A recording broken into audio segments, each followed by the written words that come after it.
जी हाँ, स्वागत है आप सभी लोगों का एक बार फिर से आपकी इस चैनल जेके एग्जाम्स में। आज का रहेगा हमारा लेक्चर 13 और हम पढ़ने जा रहे हैं डायरेक्टिव प्रिंसिपल्स। ये इस टॉपिक का इंडियन पॉलिटी का लास्ट वाला टॉपिक है हमारा। इसके बाद हम पढ़ेंगे अमेंडमेंट वाला, वो 73rd अमेंडमेंट वाला टॉपिक। उसके बाद हम आगे चलते हैं, बहुत ही ज़्यादा आसान रहने वाला है। अब मैक्सिमम इसमें 10 लेक्चर्स लगेंगे, मैक्सिमम से मैक्सिमम, नहीं तो इसे कम भी लग सकते हैं। ये वाला टॉपिक अगर हमारा कंप्लीट हो जाता है, इसके बाद हमारा बहुत ही ज़्यादा रिलीफ मिलेगा, क्योंकि हमने बहुत ही ज्यादा डिफिकल्ट वाला पोर्शन इसमें से कर दिया। जल्दी से जल्दी हम रिवीजन कर लेते हैं कि हमने क्या पढ़ा है अभी तक। रिवीजन में हमने पढ़ा constitution, formation, salient features, important sources, preamble के बारे में जानकारी दी, फंडामेंटल राइट्स, और आज हम क्या पढ़ेंगे, डायरेक्टिव प्रिंसिपल्स के बारे में। आई होप कि ये चीजें आपके सिलेबस में थे, formation, fundamental rights, directive principles, constitution. तो ये चीजें मैंने आपको जो एडिशनली पढ़ाई, ये एडिशनल नहीं है, ये मोस्ट इंपॉर्टेंट है एज पर जेके एसएसबी लेवल, या अगर आप किसी भी एग्जाम के लिए प्रिपेयर कर रहे हो, क्योंकि इनमें से क्वेश्चंस डायरेक्टली बनते हैं आपके एग्जाम के पॉइंट ऑफ व्यू से। अब अगर बात करेंगे डायरेक्टिव प्रिंसिपल, सबसे पहले हम बात करते हैं कि डायरेक्टिव प्रिंसिपल्स कहां से आए हैं। आए तो हैं ये इरिश कॉन्स्टिट्यूशन से। कहां से? इरिश आयरलैंड के कॉन्स्टिट्यूशन से हमने इनको इंपोर्ट किया है। So for that reason directive principles अब क्या होते हैं, डायरेक्टिव प्रिंसिपल्स का दूसरा नाम जो है, अगर हम इनको इलाबरेटली पढ़ेंगे तो हम पढ़ेंगे डीपीएसपी, जो मैंने पहले वाले वीडियोस में कहा था कि हम बाद में इसको पूरी तरीके से आपको क्लियर करते हैं। Directive principles of state policies. अब इन चीजों को हम पूरी तरीके से समझने की कोशिश करेंगे कि क्या होता है। अगर हमने जो वो डायग्राम आपको याद है जो मैंने ऐसे बनाई थी कि पहला वाला हिस्सा प्रेम्बल होता है, फिर उसके बाद दूसरे हिस्से होते हैं पार्ट 1, पार्ट 2, पार्ट 3 होते हैं। टोटल नंबर ऑफ पार्ट्स 25 होते हैं। अगर देखा जाए तो 22 पार्ट्स है, 22 पार्ट्स की नंबरिंग उस तरीके से होती है कि टोटल 25 आता है। तो अब इन पार्ट्स में पार्ट नंबर जो 4th वाला पार्ट है हमारे कॉन्स्टिट्यूशन का, if you have watched the preamble वाला वीडियो, अगर आपने नहीं देखा है तो ऊपर आई बटन पे आप देख लीजिए, आई बटन पे आप क्लिक कर लेना, वहां पर आपको पूरी तरीके से मिल जाएगा प्रेम्बल वाला वीडियो। प्रेम्बल वाले वीडियो पे ये डायग्राम भी मिलेगी, पूरी तरीके से आपको समझ में आ जाएगा कि ये चीज मैं बता क्या रहा हूँ। पार्ट 4 ऑफ इंडियन कॉन्स्टिट्यूशन क्या है?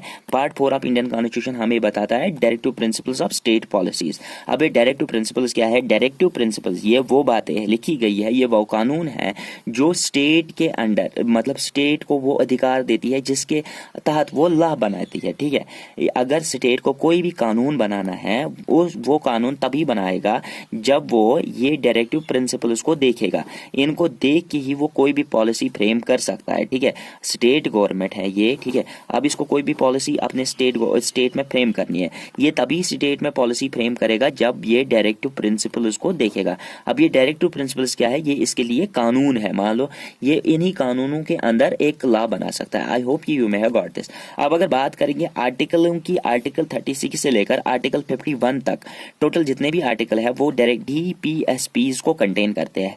आई होप कि पूरी तरीके से समझ आ रहा है। यहाँ तक आपको सारी चीजें समझ में आ गई होगी पूरी तरीके से। इसमें अगर देखा जाए, यहाँ से इंपॉर्टेंट नोट डाल दीजिए। अब ये क्या होते हैं? ये होती है डायरेक्शंस, जो मैंने अभी यहाँ पर बताया, या इंस्ट्रक्शंस टू द स्टेट। ये वो डायरेक्शंस होती है या इंस्ट्रक्शन स्टेट को होती है जिसके अकॉर्डिंगली वो मतलब कानून बना सकता है, लॉ बना सकता है, या कोई भी पॉलिसी फ्रेम कर सकता है अपने स्टेट में। अब अगर यहाँ पर इंपॉर्टेंट बात यहाँ पर करेंगे तो ये नॉन जस्टिसेबल है। नॉन जस्टिसेबल है मतलब अगर ये चीजें कभी भी लागू नहीं होती है, इन केस मतलब अगर कोई भी स्टेट गवर्नमेंट कोई भी पॉलिसी फ्रेम कर रही है, मान लो कोई पॉलिसी फ्रेम कर रही है आप स्टेट में, बट अगर उसमें से इसने 2-3 डायरेक्टिव प्रिंसिपल्स को वायलेट भी कर लिया, तब भी जाके स्टेट की जो प्रजा है, स्टेट के जो लोग हैं, वो कोई भी इनके खिलाफ अदालत में कोई भी केस नहीं कर सकते, क्योंकि ये चीजें जो डायरेक्टिव प्रिंसिपल्स है वो नॉन जस्टिसेबल, मतलब इनके ऊपर कोई भी इंसाफ नहीं हो सकता है। अदालत में इनके खिलाफ कोई भी केस नहीं हो सकता है गवर्नमेंट के ऊपर। ठीक है, जैसा कि हमने फंडामेंटल राइट्स पे देखा था, अगर फंडामेंटल राइट्स हमारे वायलेट होते हैं तो हम डायरेक्टली सुप्रीम कोर्ट जा सकते हैं अंडर कॉन्स्टिट्यूशनल रेमेडीज एक्ट के अंडर। तो मतलब उस आर्टिकल 32 के अंडर जा सकते हैं, तो हम इनको सेफगार्ड कर सकते हैं फंडामेंटल राइट्स को। बट यहाँ पर ये नॉन जस्टिसेबल है, और यही मेन डिफरेंस है बिटवीन फंडामेंटल राइट्स और डायरेक्टिव प्रिंसिपल्स के।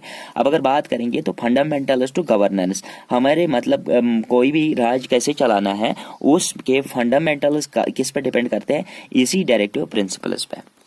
आई होप कि आपको पूरी तरीके से ये बातें समझ में आ रही है। अगर आपको नोट्स चाहिए, चाहे अकाउंटेंसी के चाहिए, चाहे जीके चाहिए या किसी भी पोर्शन के चाहिए, तो हमारे व्हाट्सएप कर दीजिए। व्हाट्सएप का नंबर है 9682681890। आई होप कि आप पूरी तरीके से हमारे लेक्चर्स को फॉलो कर रहे होंगे, चाहे वो जीके से हो, अकाउंटेंसी से हो, कंप्यूटर पोर्शन से हो, साइंस से हो या डिफरेंट पोर्शन से हो, तो आप हमें पूरी तरीके से फॉलो कर दीजिए। आपको पूरी तरीके से हमारा वर्ड है कि जेके एग्जाम्स की तरफ से पूरी तरीके से मैक्सिमम सिलेक्शन होनी चाहिए। आई गारंटी यू कि हम उतना मेहनत करेंगे। हम इतना डीप इसलिए पढ़ा रहे हैं ताकि हमारी गलती से एक भी पॉइंट नहीं छूटना चाहिए।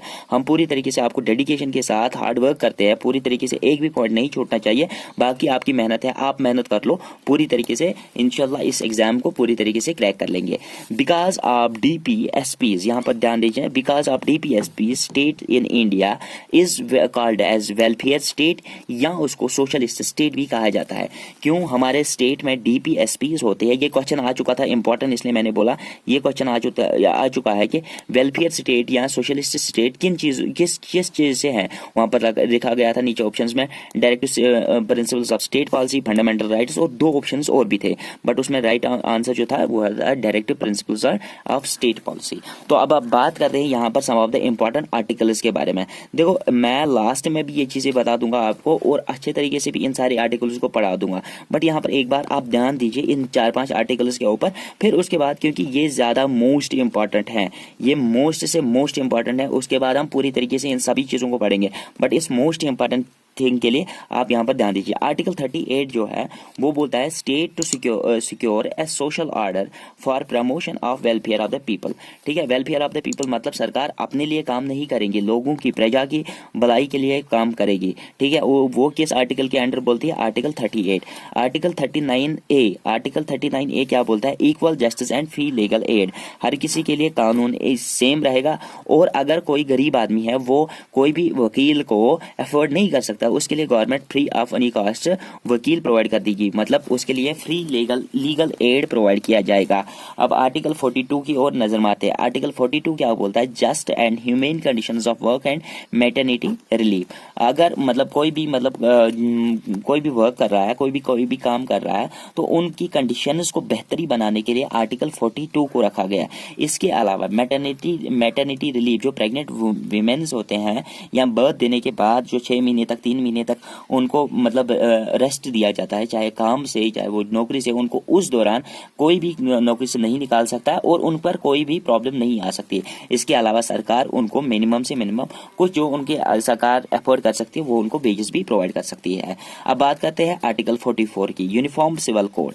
यूनिफॉर्म सिविल कोड को मैं बाद में आपको इस वीडियो के अंत में समझा दूंगा, तब तक आप इसको ऐसे ही याद रख लीजिए। आर्टिकल 44 हमें क्या प्रोवाइड कर रहा है? Uniform civil code. आर्टिकल 45 पे अगर बात करेंगे तो free and compulsory education for children, तो पूरी तरीके से free and compulsory for education for children up to 6 years of as.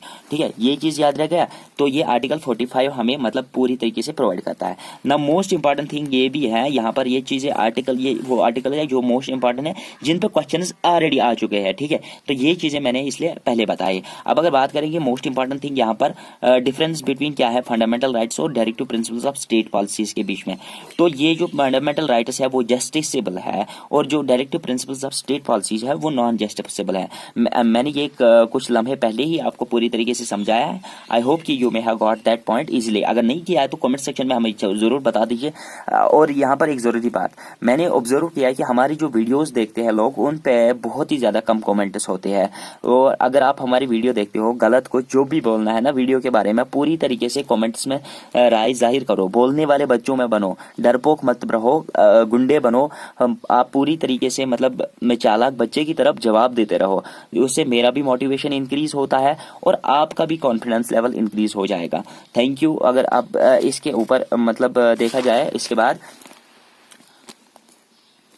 तो बाकी वाला जो पोर्शन है पूरी तरीके से जिसमें हम टाइप्स पे डिस्कस करेंगे और कुछ इंपॉर्टेंट चीज़ें पे डिस्कस करेंगे और सारे आर्टिकल्स एक एक करके जो इसमें आते हैं आर्टिकल मतलब 36 से लेकर आर्टिकल 51 तक हर किसी को पूरी तरीके से डिस्कस करने की कोशिश करेंगे। Thanks for watching this video. Stay tuned for the next update.